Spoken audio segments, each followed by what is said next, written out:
masih keneh aya nu ngantegan eta ko Ahok nya meureun geus katingali lah itikad baikna meureun minimal nya ku daekna ngomong kitu wae oge geus beresiko nya saestuna mah heuh da ngaran-ngaran jelema sieun katohyan pan bisa nyokot jiwa eta teh kumaha we carana daripada katohyan manehana engke dicerek kudu berwajib terus dikerem mang tahun-tahun komo lamun diberlakukan hukuman mati mah meureunan karena loba duit oge nya daripada akhirnya ditembak mati mah pan kitu beun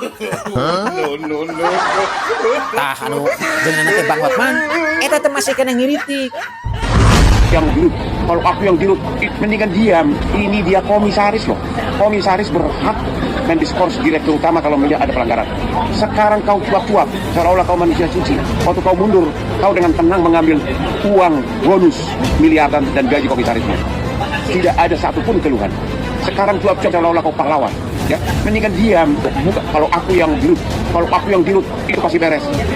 Kewenanganmu malah melebihi dirut. Kau berhak mendiskors, memecat sementara direksi. Maka sekarang jangan cuap-cuap.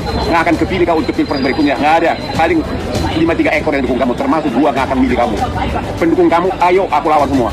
tapi cek sim kuring mah alus sabab eta Bang Hotman jadi batu uji keur Ahok bener teu Ahok teh ngomong teh